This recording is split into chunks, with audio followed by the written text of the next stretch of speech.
안녕하세요. 먼저 하늘숲교회 새벽기도회 교과 묵상 시간에 오신 여러분들을 환영합니다. 자, 오늘은 말씀의 제목은 제8과 둘째 날입니다. 고난받는 메시아입니다. 고난받는 메시아. 십자가에서 예수님이 받은 고난의 의미가 무엇인지를 오늘 살펴보는 시간이 되겠습니다. 성경의 모든 내용은 예수님과 연결이 됩니다. 시편에 있는 모든 말씀은 예수님의 삶과 다 연관이 있습니다. 너무나 신기하게도 시편에만 있는 모든 그 150편까지의 말씀들이 하나하나 예수님의 삶을 조명하고 있다는 것을 우리는 발견할 수 있습니다. 특별히 시편에서 가장 유명하기로 정말 유명한 말씀 시편 23편 여호와는 나의 목자시니 라고 하는 이 말씀으로 시작하는 목자의 시 아시죠? 이것도 예수님의 삶과 연관이 되어 있고 특별히 23편과 더불어 그 전후 22, 23, 24 이 세 편의 말씀은 각각 22편부터 예수님의 십자가의 고통이고 23편은 예수님의 죽음과 부활을 상징합니다. 죽음과 부활. 그리고 24편은 예수님의 승천을 의미합니다. 그래서 예수님께서 죽으시고 부활하시고 승천하시는 십자가 또 부활 그리고 승천 이 세 가지 사건을 차례대로 묘사하고 있는 것이 시편 22, 23, 24편입니다. 특별히 22편은 그 유명한 예수님께서 십자가상에서 하나님을 향하여 부르짖었던 엘리 엘리 라마 사박다니 하셨잖아요. 그 내용이 바로 22편에 있는 말씀을 인용한 것입니다. 내 하나님이여 내 하나님이여 어찌하여 나를 버리셨나이까. 이것이 시편 22편 1절의 말씀입니다. 예수님께서 십자가에서 하신 말씀도 그냥 내뱉은 말씀이 아니라 철저하게 하나님의 말씀에서부터 시작했다는 사실입니다. 오늘 저와 여러분들의 삶이 무엇을 하든지 또 어떤 상황에 있든지 그 모든 우리의 삶의 내용과 결과와 또 그 원인이 하나님의 말씀에서부터 비롯된 삶이 되기를 소망합니다. 그래서 교훈의 말씀은 바로 이것입니다. 시편 22편은 인류의 죄를 위해 당하는 메시아의 고난에 대한 기록이다. 죄악의 극심한 고통 중에도 그는 아버지를 온전히 의지하고 인류의 구원을 이루셨다. 예수님께서 십자가에서 당하신 그 고난의 모습 가운데서 우리가 얻을 수 있는 몇 가지 레슨이 있습니다. 그것은 예수님께서는 극심한 육신의 고통 중에서도 예수님을 놓치지 않고자 끊임없이 예수님을 부르짖고 그곳에서도 주님을 의지했다는 사실입니다. 그래서 어찌하여 나를 버리셨나이까 라는 이 절규는 뭔가 하나님께서 예수님을 의도적으로 버렸다라는 의미보다는 그 십자가상에서의 아버지 하나님과의 단절을 그가 예수님께서 마음으로 그 깊이 체감하면서 부르짖었던 어떤 하나님과의 관계적인 단절로 인한 그 고통과 아쉬움과 그 간절함을 아버지 하나님께 토로한 내용입니다. 예수님이 받으신 십자가의 고통은 육신의 고통만 있었던 것은 아닙니다. 예언의 신에 보면 그 육신의 고통보다도 훨씬 더 컸던 고통은 바로 영적인 고통이었다라고 말하고 있습니다.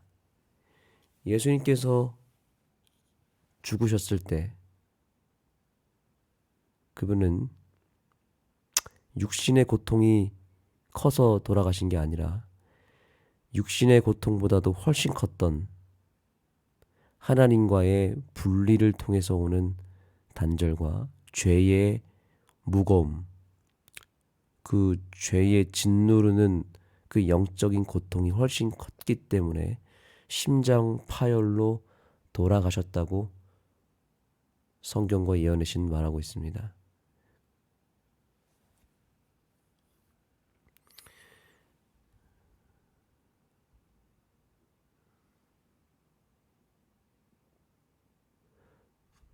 자, 여기 보시면 그리스도께서 세상의 모든 죄를 짊어지심으로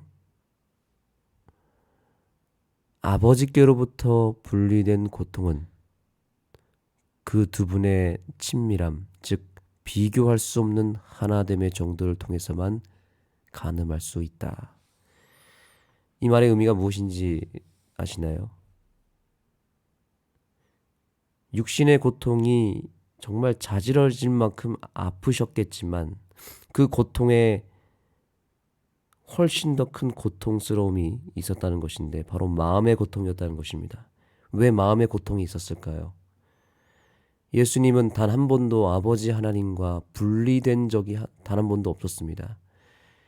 영원 전부터 아버지와 아들과 성령 하나님이 함께 하셨고 하나가 되으셨고 함께 유기적으로 연결이 되어 있었는데 그것이 이 땅에 내려오셔서 동일하게 이어져 왔다가 십자가상에서 정말 예수님의 일생 가운데 처음이자 마지막으로 아버지와 아들의 분리가 이루어진 것입니다. 예수님께서 십자가에서 죽으시기 바로 전날 겟세마네 동산에서 아버지여 하실 수만 있다면 이 잔을 내게서 옮겨 주옵소서라고 간구하셨는데 그 이유가 무엇이었냐면 십자가 자체를 피하고자 한 것이 아닙니다. 예수님은 얼마든지 십자가에 오르실 준비를 하고 계셨고 그 어떤 육체의 고통이 두려워서가 아니라 그 육체의 고통보다 훨씬 더 고통스러운 아버지로부터의 분리된 고통이 기다리고 있었기 때문에 예수님은 할 수만 있으면 이 잔을 내게서 옮겨달라는 간구를 할 수밖에 없었던 것입니다. 그만큼 예수님은 매 순간 1분 1초를 빠뜨리지 아니하고 아버지 하나님과 연결이 되어 있었기 때문에 그분과의 분리는 상상조차 할 수 없었던 일이었고 그 분리는 예수님에게 있어서 가장 큰 두려움이었던 것입니다. 오늘날 저와 여러분이 삶에 가장 큰 고통이 있다면 그것이 예수님과의 단절이 되기를 소망합니다. 그래서 우리도 역시 하루하루를 살아갈 때 예수님과 분리되는 순간 그 순간이 가장 큰 위험이고 고통이고 그것이 가장 큰 삶의 어려움이었으면 좋겠습니다. 반대로 예수님과 연결되는 순간이 가장 행복하고 가장 안전하고 그것이 우리의 삶의 가장 유일한 목적이 되었으면 좋겠습니다. 그래서 예수님이 늘 우리 곁에 있음을 기억하며 예수님과 더 친밀하게 비교할 수 없는 하나됨 속에서 삶을 살기를 소망합니다. 그러다가 예수님과의 분리가 찾아온다면 우리도 예수님처럼 고통을 호소하고 다시 예수님과 하나 되기 위하여 부르짖을 수 있는 그런 갈급한 심령이 우리에게 있게 되기를 소망합니다. 어떤 크고 깊은 고통도 아버지와 아들 사이의 연합을 깨뜨릴 수 없었다. 이것이 바로 예수님께서 십자가에서 당하셨던 가장 큰 고통이었고, 그래서 예수님은 끊임없이 울부짖으며 아버지 하나님과의 이 연결을 부르짖었던 것입니다. 하나님과의 관계가 생명처럼 소중했던 예수님은 십자가에서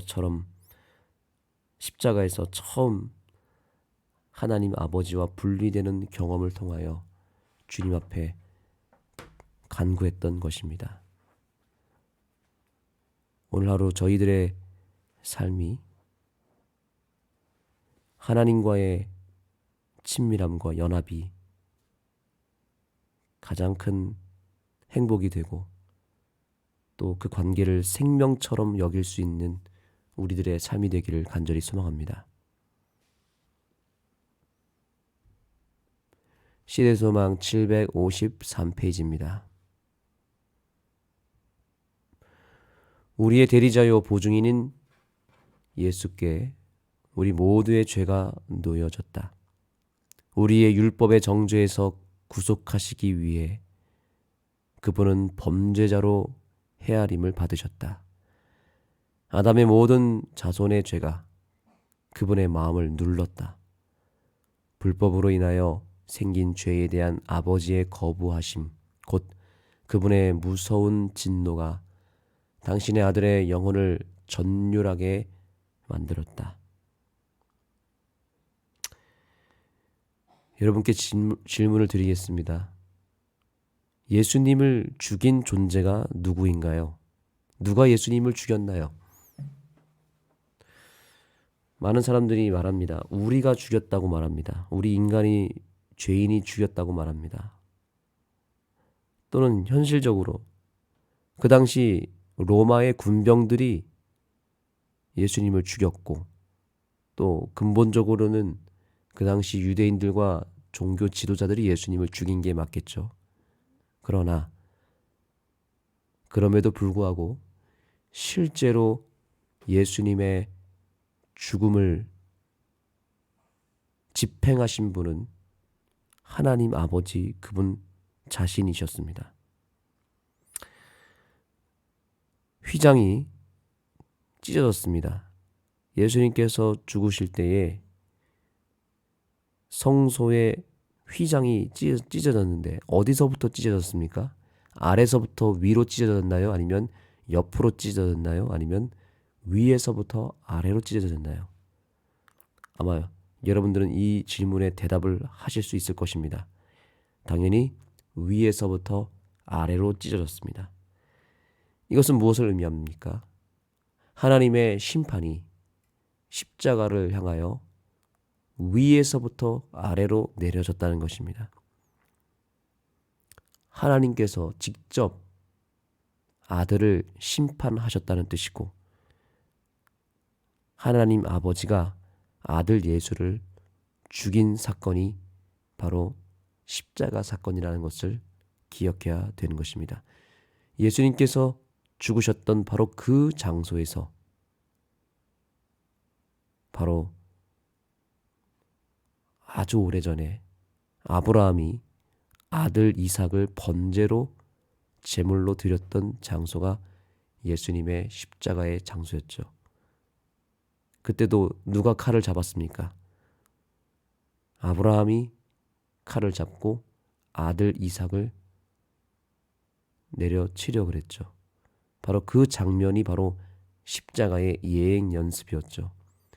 결국 십자가는 아버지가 아들을 죽이는 사건이었고 그렇게 했던 이유는 인류를 구원하기 위한 아버지 하나님의 큰 희생이었다는 것을 우리는 알게 되는 것입니다. 우리가 십자가를 연구할 때 늘 던지는 질문은 왜 아버지 하나님이 죽지 않고 아들이 죽으셔야 됐냐는 것입니다. 정말 우리를 사랑하고 우리를 위해서 죄가 없는 존재가 죽어야 된다면 아버지 하나님이 죽으셔도 되는데 왜 아들이 죽어야 되는가? 여러 가지 이유를 말을 합니다. 그런데 가장 큰 희생은 아버지가 죽는 게 아니라 아버지가 자기 목숨보다도 더 사랑하는 아들이 죽는 것이 더 큰 희생이고 더 큰 축복이기 때문에 십자가의 그 고통은 바로 아버지가 아들을 죽이는 비극으로 향했던 것입니다. 왜 그렇다면 아버지가 아들을 죽일 수밖에 없었는가? 그것은 아들 하나님, 즉 예수님에게로 모든 인류의 죄가 전가되었기 때문입니다. 성경과 예언의 시는 십자가에서 예수님께서 달리셨을 때 인류의 모든 죄가 예수님께로 다 옮겨졌다라고 말하고 있습니다. 그것을 죄의 전가라고 말하고 여기서도 표현하고 있죠. 그리스도께 우리 모두의 죄가 놓여졌다고요. 그래서 하나님께서는 죄인은 사랑하시지만 죄는 미워하시는 분이시기 때문에 이 죄를 하나님은 미워할 수밖에 없고 심판할 수밖에 없고 불로 태울 수밖에 없는 것입니다. 그래서 우리가 예수님께서 재림하시기 전에 우리 안에 있는 죄를 다 회개하지 않으면 주님께서는 우리를 사랑하시긴 하지만 우리가 그 죄를 품고 있기 때문에 그 죄를 심판하시는 주님의 집행으로 말미암아 죄인들이 멸망할 수밖에 없는 것이죠. 그래서 예수님이 오시기 전에 속히 우리는 우리의 죄를 다 회개하고 십자가로 옮겨놔야 되는 것입니다. 십자가가 바로 죄가 끝나는 장소이기 때문에 죄가 처리되는 장소이기 때문에 우리에게 십자가가 필요한 것이죠. 그래서 십자가에 달리셨던 예수님에게 인류의 모든 죄가 옮겨졌고 여기 표현대로 놓여졌던 것입니다. 아버지 하나님께서 아들을 지극히 사랑한다 할지라도 그 아들에게 죄가 있었을 때에는 아버지 하나님이 그 아들을 죽일 수밖에 없었던 것입니다. 하나님은 가차없이 온몸으로 인류의 죄를 뒤집어 쓰고 그 죄를 다 짊어지신 아들 예수를 죽일 수밖에 없었습니다. 죄가 이만큼 무섭고 위험한 것입니다. 아들 예수라 할지라도 아들이라도 죄가 전가되었을 때에는 즉각 심판을 내리셔야 했을 만큼 죄는 하나님 앞에서 사라져야 되고 없애야 되는 그런 매우 중차대한 문제였던 것입니다. 오늘날도 마찬가지입니다. 우리는 죄에 대한 무거운 책임의식을 가져야 합니다. 해결되지 못한 죄는 반드시 심판을 받게 되어 있습니다. 그래서 예수님이 그것이 분명하기 때문에 우리가 죄를 회개하지 않으면 100% 심판받고 죽기 때문에 그 죄를 해결할 수 있는 죄를 처리하는 장소를 우리에게 마련해 주셨고 그것이 바로 십자가였다는 것을 우리에게 알려주고 있는 것입니다. 십자가는 예수님이 저주를 받는 장소였고요.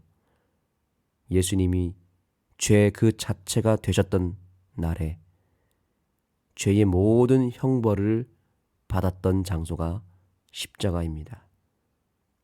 그분이 인류의 모든 죄, 과거의 사람들의 죄와 미래에 태어날 모든 사람들의 죄, 또 저와 여러분의 과거의 모든 죄와 지금 현재에도 여전히 품고 있는 그 죄까지, 아니 앞으로 우리가 이 땅에 살면서 짓게 될 모든 죄까지 십자가에서 단번에 완벽하게 끝내셨습니다. 그래서 히브리서에 보면 주님께서 단번에 그 죄를 사하셨다라고 말하고 있습니다. 한 번에 끝낸 것입니다. 그 모든 죄가 다 끝이 나고 우리에게 제공된 구원이 바로 오늘날 우리가 믿음으로 받은 구원인 것입니다. 그럼에도 불구하고 여전히 우리 마음에 죄가 있다면 오늘 이 아침 십자가로 나아갑시다. 십자가 아래 우리의 삶의 모든 무거운 짐을 벗어 던졌으면 좋겠습니다. 우리의 모든 죄는 이미 끝난 죄이고 해결된 죄이고 용서받은 죄입니다. 그 용서받은 그 죄를 우리가 버리지 않으면, 그것이 용서되었다고 믿지 않고 내가 해결해 보려고 그것을 가지고 있으면 그것 자체가 죄가 되고 심판받아야 될 조건이 됩니다.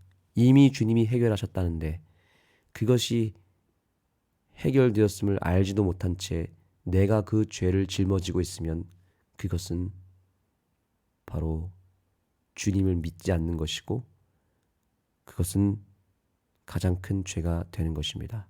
우리의 모든 죄는 예수님만 짊어질 수 있습니다. 예수님이 이미 짊어지셨고 끝내셨습니다. 그 사실을 믿고 우리의 모든 죄를 십자가의 장소로 옮기시기 바랍니다. 십자가 아래 내려놓으시기 바랍니다. 기도하시겠습니다. 하나님, 오늘 우리에게 십자가의 은혜를 다시 한번 허락해 주셔서 감사합니다.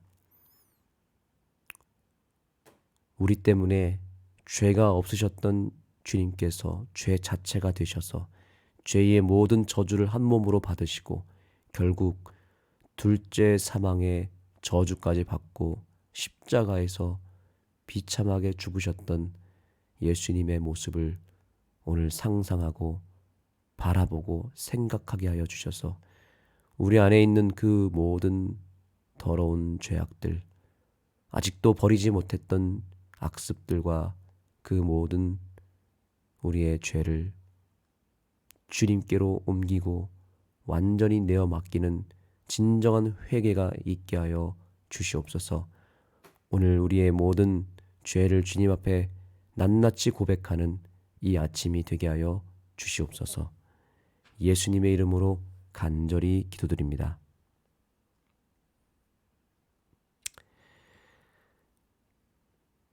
이제 기도하는 시간을 갖겠습니다. 오늘 기도 제목은 첫 번째, 하늘숲 교회가 지금 준공 허가를 받지 못한 상태로 기다리고 있습니다. 여러 가지 난제들이 있습니다. 그러나 그 모든 것들을 다 견디고 또한 우리가 주님께 맡겨서 속히 그 모든 문제들이 해결되고 준공이 이루어질 수 있도록 기도해 주시기 바랍니다. 두 번째로 우리 교회 최원정 집사님 위해서 기도해 주시기 바랍니다. 최원정 집사님 모든 가족들이 우리의 인생의 모든 문제를 해결하고 또 특별히 우리의 죄를 처리하는 십자가로 온 가족이 향할 수 있도록 그 십자가의 능력을 붙잡을 수 있도록 기도해 주시기 바랍니다. 여러분의 개인적인 기도 제목과 함께 이제 기도의 시간을 갖도록 하겠습니다.